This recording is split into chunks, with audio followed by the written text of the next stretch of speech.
On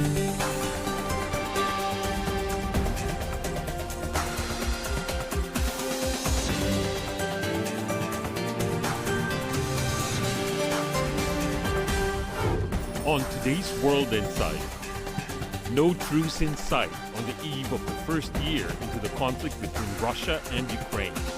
Where do Moscow and Kyiv stand on peace efforts? How can China help pull back from escalating hostilities and from the worst of rising geopolitical tension?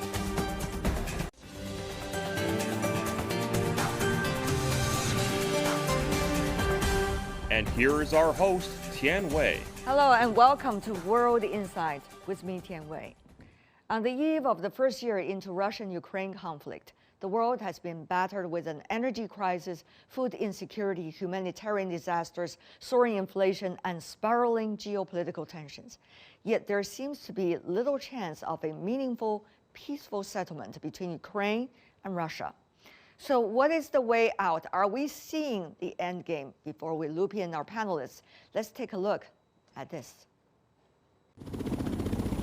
It's been almost a year since Russia began what was called a special military operation against Ukraine, but the conflict is far from over.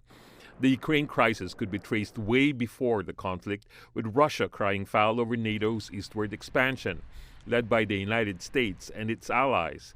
After nearly a year, tens of thousands of troops on both sides have been killed, and millions of civilians were forced to flee their homes. The world had little choice but to cope with the conflict's fallout, changing the landscape of regional and global security with supply chain disruptions, skyrocketing energy prices, and soaring inflation. It's made worse with the U.S. and its allies imposing sanctions on Russia in hopes of choking the country's energy sales and the broader economy, which apparently have backfired. Last year, explosives had taken out 3 of 4 Nord Stream pipelines carrying gas from Russia to Europe, but no objective and professional investigation into the incident has yet to be taken. Meanwhile, some NATO members have consistently sent military hardware and intelligence to Ukraine, though they've had many differences regarding the supply of weapons.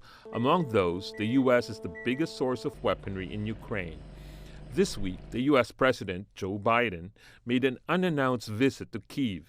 He unveiled an additional $500 million in military aid for Ukraine on top of the more than $50 billion already promised. It was 1 year ago this week that we spoke on the telephone, Mr. President. I asked you, what is there, Mr. President? What can I do for you? How can I be of help? And I don't know if you remember what you said to me, but you said, and I quote, "Gather the leaders of the world, ask them to support Ukraine."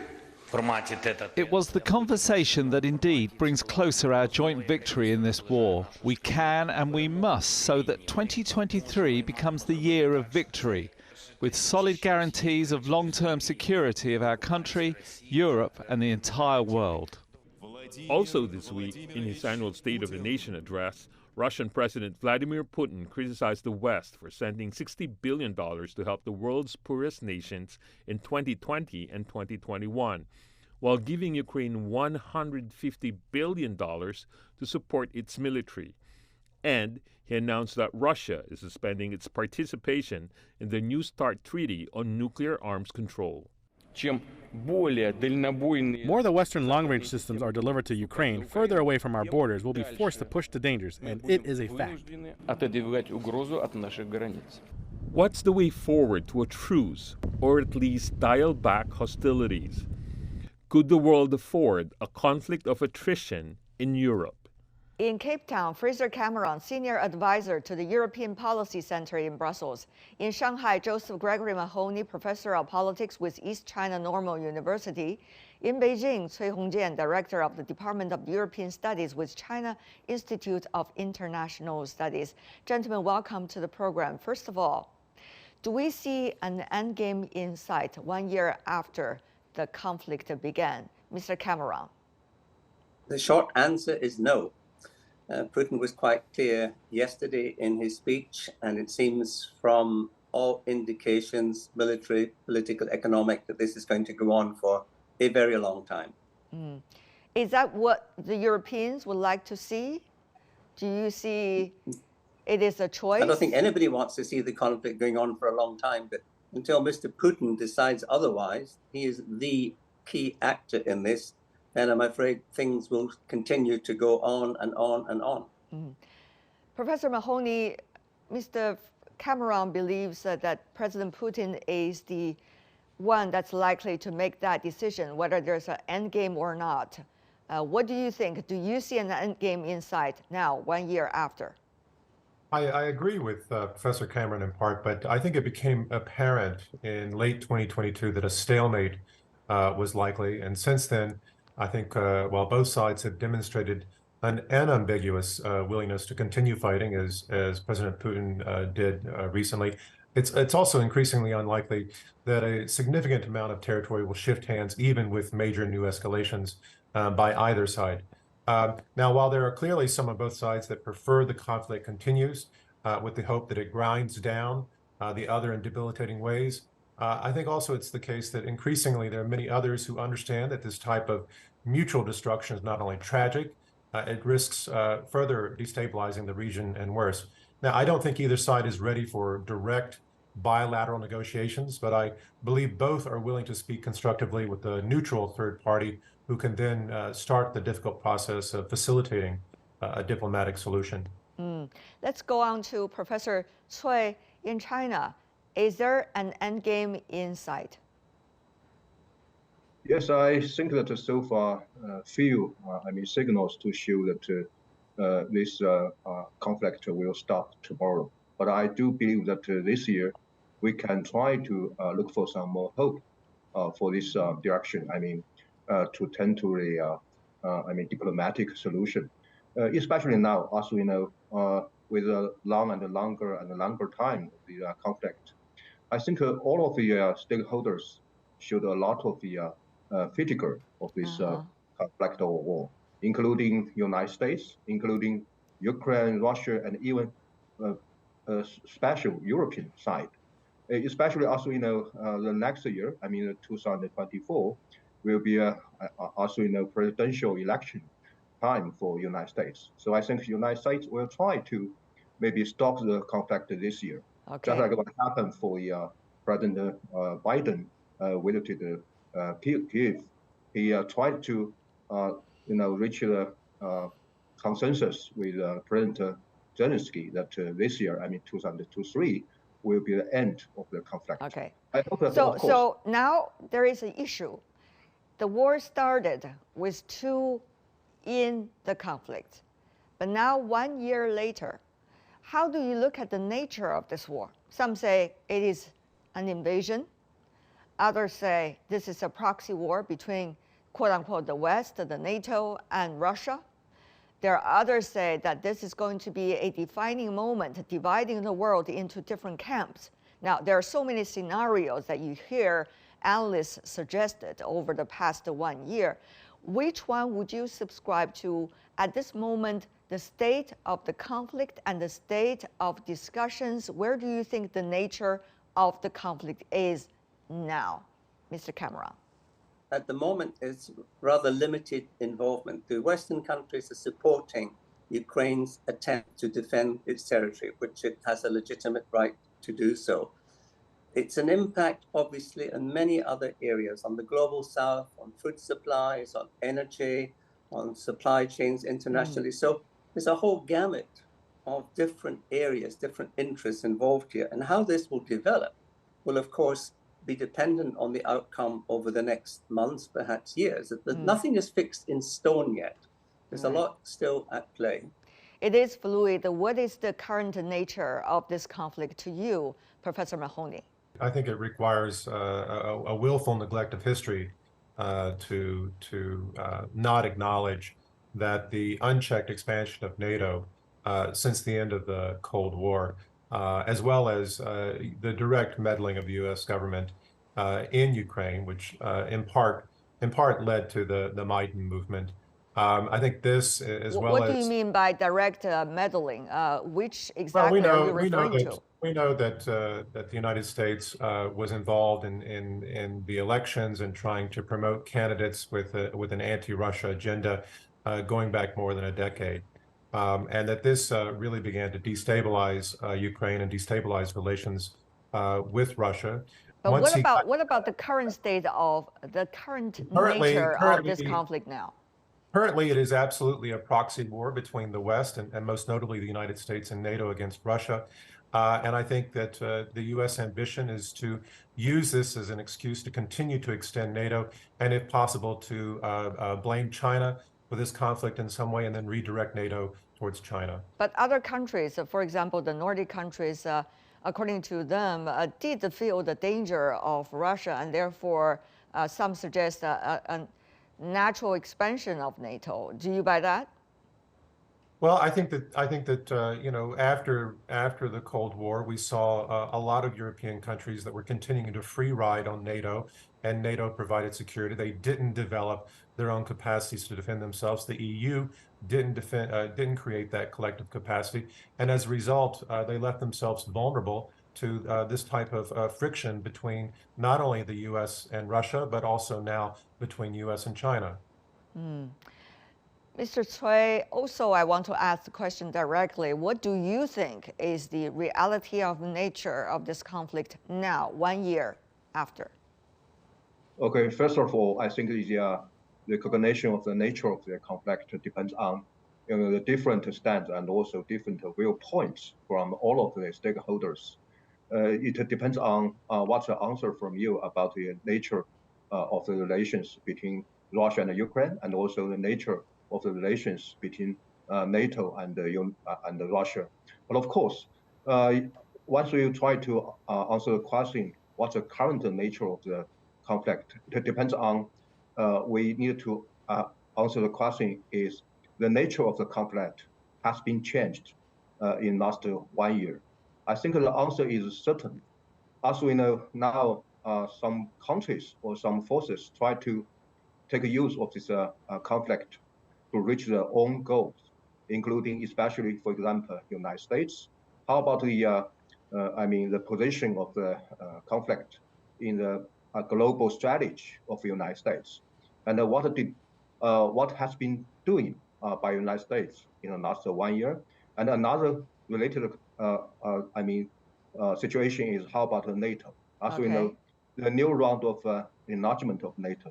I think all of these factors have been play an important role to change this nature of this conflict. Certainly, you have different views about the nature of the conflict 1 year after, but knowing these differences that you might have, what could be the solution? Do you see the solution is being sought right now by which party or which parties? What do you see could be the constructive way forward, at least the baby step? Now, go to Mr. Mahoney, please, first. Well, we know that China has proposed or will propose a peace plan. I think that China, as a member of the Security Council of the United Nations, I think China, as a neutral third party with positive relations with both Kiev and Moscow, might be in the best position to help facilitate not only some negotiation, not bilateral to begin with, but also perhaps leverage in support from the UN. And then maybe we might get to the possibility of a ceasefire, which might then open the door to other negotiations, perhaps a resolution at some point. Mm-hmm.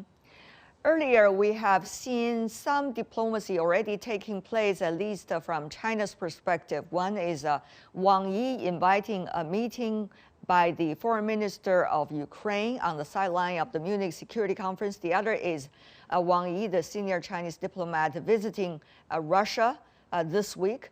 So, Professor Cui from China, how much do you see from public information has been achieved? Has baby step been paid in order to make sure there can be another step forward? I think for the Chinese stance, I think now so far as clear as possible. In the past 1 year, China take a lot of occasions to, to open its attitude, especially towards this crisis, and also at the same time, China try to make sure that this any kind of spillover effect of this crisis will not give any negative impact on its relations with Russia, with the European Union, even with the United States. I think that's a very, very clear stance from China that China tried to help to control any kind of a spillover effect of this crisis. Do you see any diplomatic efforts being made in order to solve, to provide the next step to bring the two parties together, the two parties in conflict, so that there will be a diplomatic solution?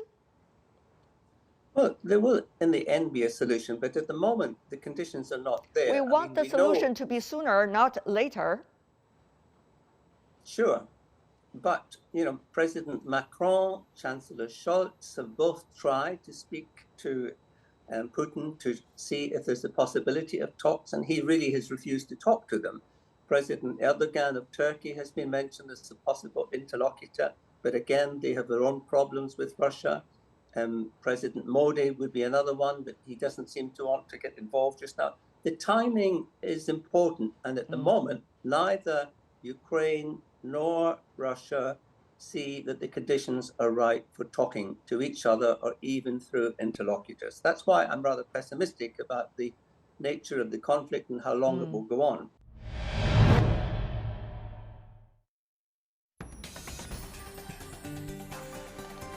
The world is changing fast, taking all our lives with it. But we can change it too, by seeking answers to problems through discussions and debates. On World Insight, I ask direct questions to real people in the know, seek genuine answers, but respect diverse perspectives. Our live global debates tackle the most critical issues head-on.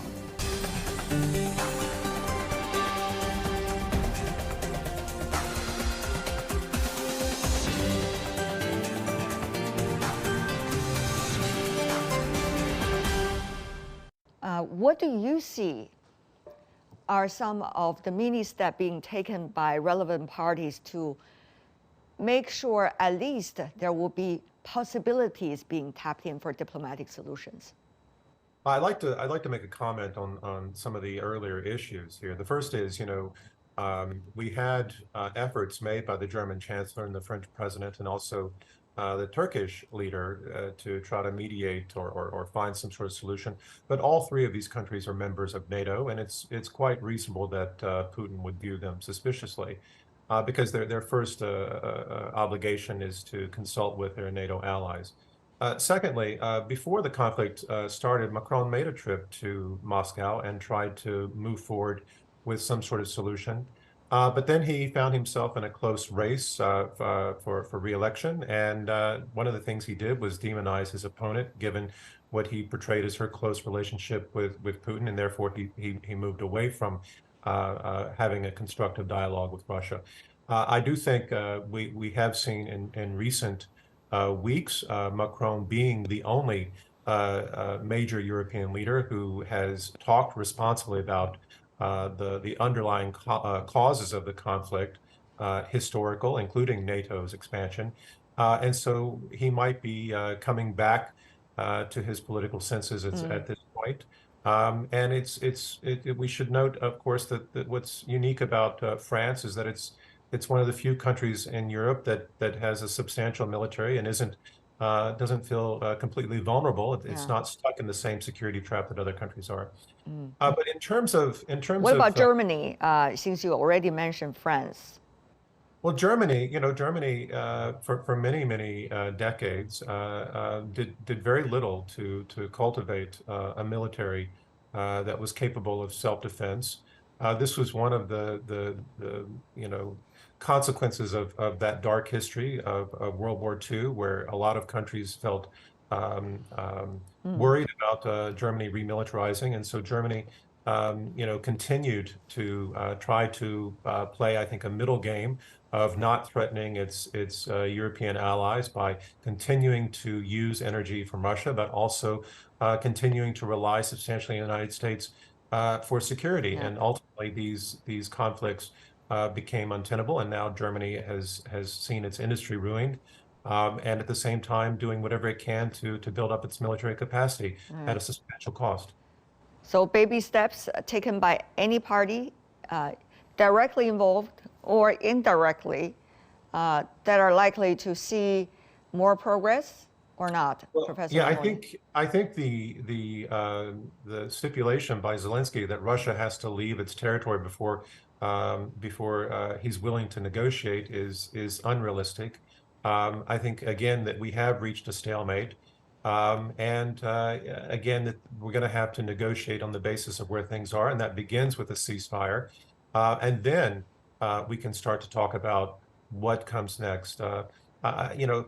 This idea that we got from China just a few days ago with its white paper on the global security initiative of indivisible security, I think this provides a very key concept for thinking about all the causes that divide us and how we can come together in a rational way to solve them. Yeah. And I'm hopeful that this is the way this is the sort of thinking that will be front and center in the Chinese proposal, and perhaps we can find some sort of mechanism to ensure that moves forward in a positive way. One mind-boggling situation is that parties indirectly involved might want to be taking advantage of this conflict for their own geopolitical purpose. For example, China sees that intention from the U.S. Mr. Cameron, please. And it's a myth that, any countries have these geopolitical strategies because they vary, firstly, from administration to administration.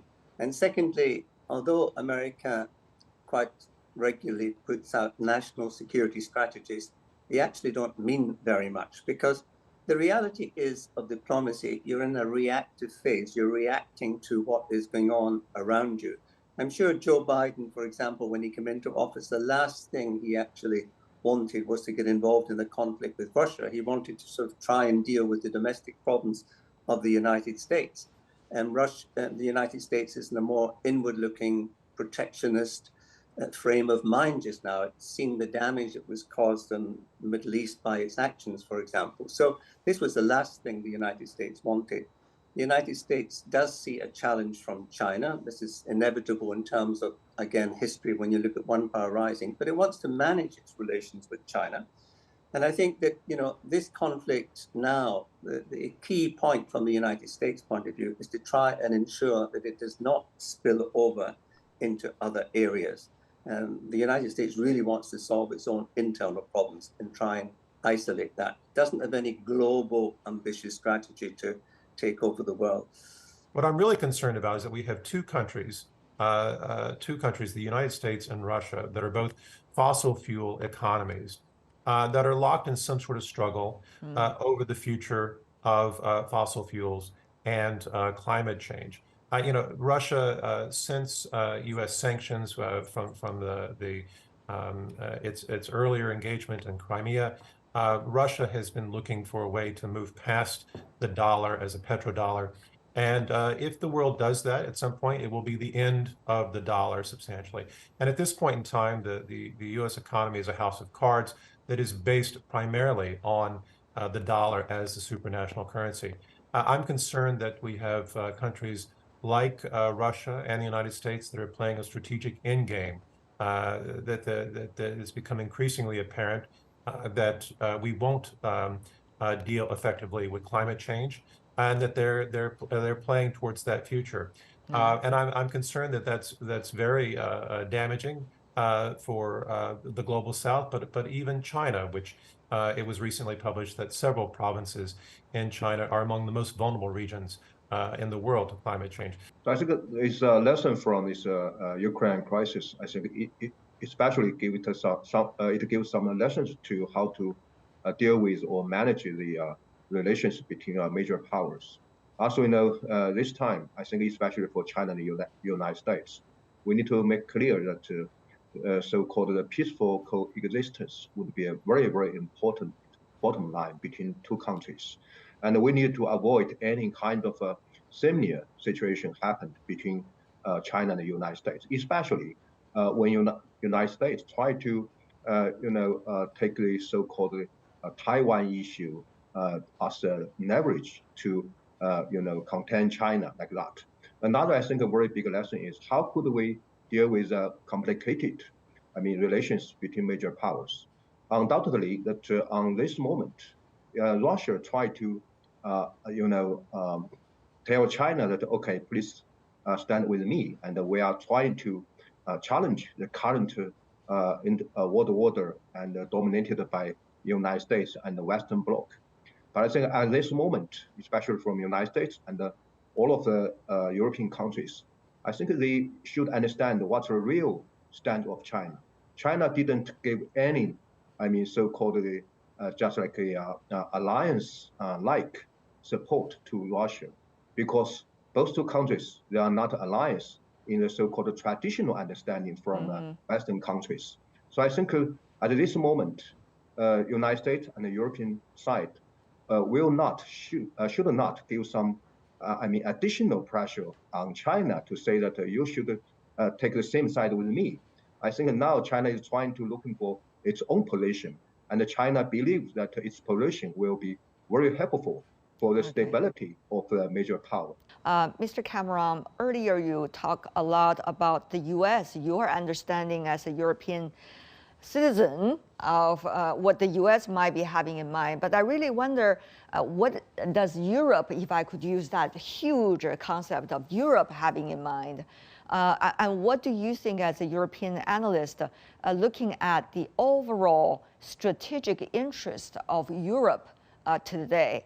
Not just about this conflict, but also how others are trying to shape the world, and where is Europe's ultimate interests are? Well, there's different aspects here. I agree with Professor Mahoney. Climate change, has been rather neglected because of this conflict, but it is, I think, the number one issue going forward for all of us. It's simple as that. Secondly, in terms of the world, we have to look at it in a more holistic fashion in terms of security for all countries, not just, what's best for Europe or America or China. So that has to come within a global framework. Right. And thirdly, we have to respect the rules that China, Russia, everyone signed up to after the Second World War in terms of the fundamental principles about sovereignty and territorial integrity. If we don't respect these rules, then frankly, we're going back to the law of the jungle. And that is not going to help anyone. All right. Fraser Cameron, Joseph Gregory Mahoney, and Cui Hongjian, gentlemen, thank you so much. We hope peace will come soon. That exactly should be the purpose of our conversation. Thank you so much. And that's all the time we have for today. If you'd like to know more, search World Insight or check out our YouTube channel. Follow us on Twitter and Facebook. I'm Tian Wei. On behalf of the team, thanks for being with us. Bye.